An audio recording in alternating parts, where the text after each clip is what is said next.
Alright guys, welcome back to VALORANT News. Big roster developments last night and it's not looking so good for Aspas. Rumours emerging that his options are diminishing rapidly after the Bleed Esports situation fell through. It seems like Leviatan have effectively moved on and bringing Demon 1 into their roster instead, but Aspas might be stuck on the bench over at Lev if nobody else wants to pay his buyout. Apparently the rumour is from Aspas' side, he will not force himself to the bench, he will play on Lev if they still want him, but it's far from a guarantee that that's actually what is going to be going on. Very much intrigued to your thoughts on all this stuff in the comment section below.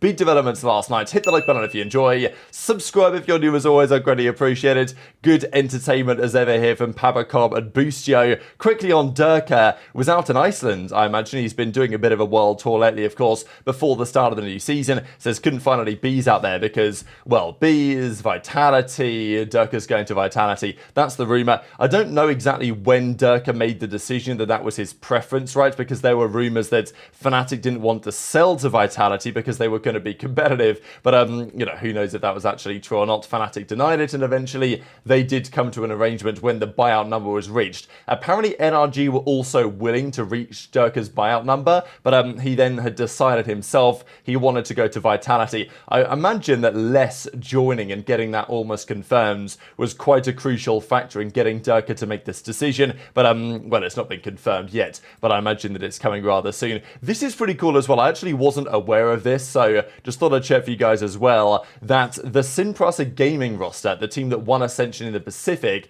and obviously some of these guys are getting linked to other teams. You guys know how it goes. You win Ascension, teams in the actual league that want to make changes, they look at a couple of those guys to maybe poach them away, and that usually happens. Maybe not on this occasion, but these guys started playing in Premier.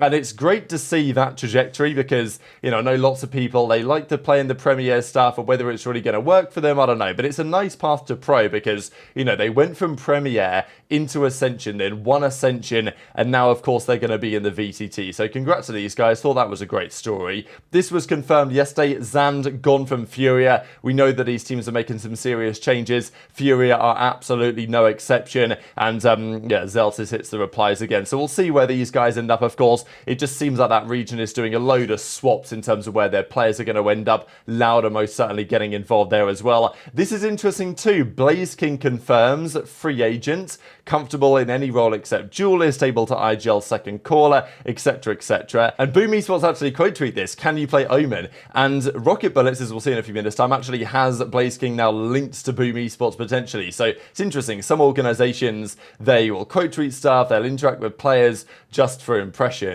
And some organizations will just straight up do it. Like, and they don't even care that they're kind of leaking stuff, they're just making it interesting. So yeah, Boom Esports need a player potentially on that role. Maybe that's going to be Blaze King. We'll see, of course. Boom are now in the league, aren't they? It's kind of weird because they've not qualified, but they have replaced Bleed Esports, right, as we full well know, and that's going to be relevant with what we're going to say on Aspas here in a second. This was spotted as well on the contract database last night. Now, I don't really think that they're blowing up the team.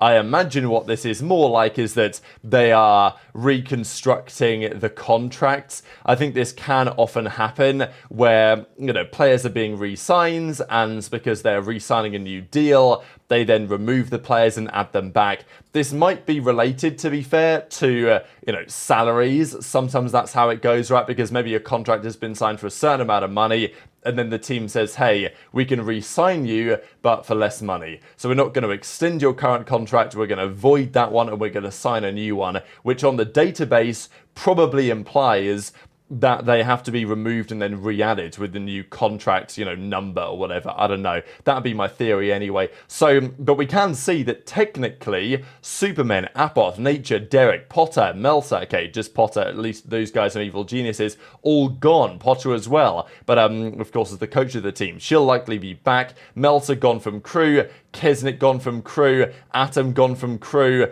Tex, Common, King all gone from Lev, which, I mean, like, that is EG, who knows what's happening there. Lev, it's 99% likely those guys are actually going to stay, isn't it? Let's be real. Certainly because of the roster they've been building, unless, hypothetically, they can't sell Aspas, therefore they've got no money, and therefore they need to sell the other guys in order to compensate. That seems maybe unlikely, but we'll discuss it in a second. Derek does kind of tweet this out as well in reply, so, look, I don't think he would do this if he was actually gone, right? So I think this is all in the name of entertainment, really. But we've got to talk about this Aspas situation because it's been the big development over the last couple of weeks. We were pretty sure Aspas was going to bleed. That looked like a done deal, and it was remarkable to think what sort of cash they were going to be paying him. Then people realised, hang on a second, how come they can afford Aspas and yet they can't afford to pay their players on time? And all the drama happens, right, find out about it, they get kicked out of the league, and now they're not even accessible. I mean, I think it's maybe in a couple of days or even maybe yesterday, I don't know, there was some trial going on, right, with the CEO of Bleed that's meant to be happening, some sort of criminal trial. Rumour has it from all of their other esports teams, if you try and contact anyone from Bleed, anyone in the C-suite, it's just radio silence. These guys have just disappeared. So it ain't great. Bleed are gone. No money to go to, to get Aspas, of course. Boom Esports are there instead. So where's Aspas going to go? The theory is, well, another team in the Pacific or EMEA or the Americas, they'll pick him up. But of course, the timing hasn't really worked. Hypothetically, if Aspas was available and wasn't getting bought out for crazy money at the start of this Rostermania period, maybe even a team like Sentinels, think about it, it might make a bit of sense. Now, though, they've got a very good team locked down for the new season. They're not going to make any moves. Why would they? Especially when, they can waste load of money buying Aspas for no good reason from Lev. There's only a few teams in the world that can afford Aspas's buyout right. We know that there are a couple that could be able to do so, but it's not like Aspas and Lev have, mutually agreed this on some respects. Aspas wasn't happy with the situation at Leviatan, the team, the coaches, I don't know. I think even earlier in the season when Nosra was like the drama with that, like even last year, was it December last year or something, right? That drama happened.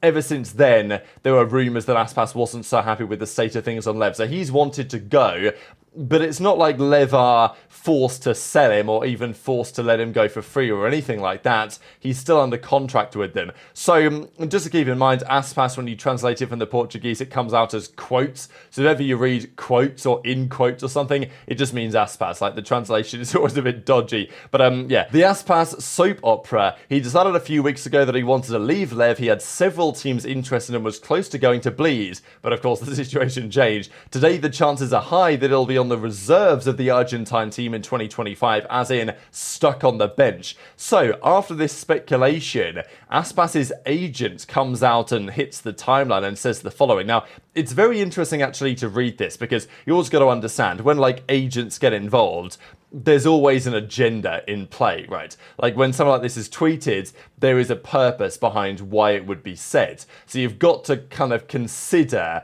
what might be going on here. But look, he says the following: these details, or these some important details, are not accurate. Yes, Aspas is exploring their options, as many players would do. However, if he were to finally stay at Lev, he would be ready to play, and we have not communicated otherwise to the club. So the point being that Aspas is, if he doesn't get an offer elsewhere that he wants to go to and they're willing to pay his buyout, he is willing to play on Lev. Now, that's what he says, that's what his agent says, which is fair enough, which is also a good bargaining tool, because at least it says, look, he's still open and willing to play and all this, but it doesn't necessarily mean Lev have to play him. I mean, it's possible there's some sort of bench salary that maybe is better suited to Lev for them to keep him on there. And of course, they've already decided the replacement in some respects. Like Demon 1 was already coming into the roster.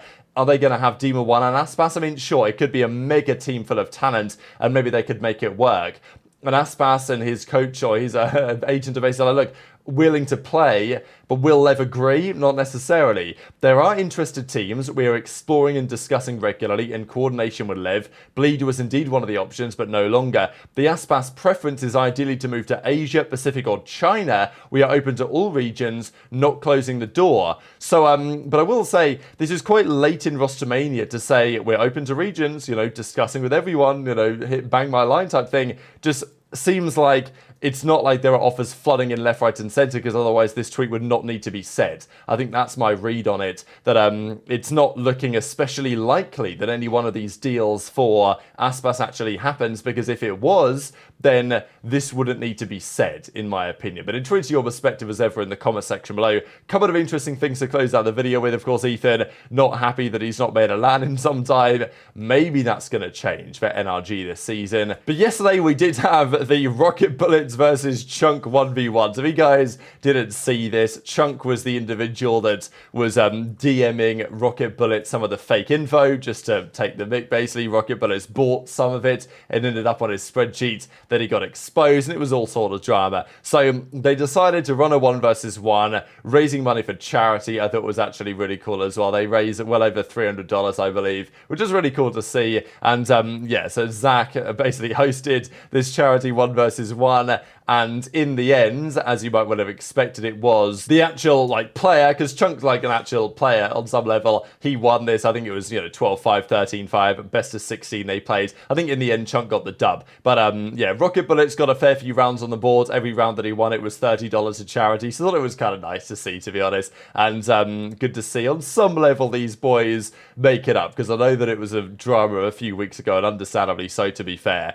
But as Rocket Bullets actually goes on to say, it's all coming together, right? I mean, genuinely, on the rumours that we currently have, the most likely destination for Aspas, if he isn't on Lev's bench, which he might be, is to go to DRG, which would be wild, but it's not impossible. I know there are some interesting import rules, because it seems to be a thing that you can only bring in, if you're bringing in 2 imports, which is what you're allowed to do, they have to be from the same region, I think. So despite the fact that I believe DRG currently have a Russian player, I'm not necessarily sure they can keep that player if they bring an Aspas in instead. They're probably not going to mind that, but it is interesting ruling, I believe. Couple of just quick spreadsheets here. Of course, most things are now set in stone, but just to notice really that on Aspas's, or on the spreadsheets here from Rocket Bullets, Aspas is still considered to be, an X, as in low chance to sign, low chance to stay around. So yeah, apparently that's what's happening. And of course in the Pacific, it's, we've still not seen anywhere on these spreadsheets where Aspas might potentially be linked to. But very much interested in your thoughts as ever on all of this stuff in the comment section below. Hit the like button if you enjoyed, subscribe if you're new, take care, and I'll see you next time.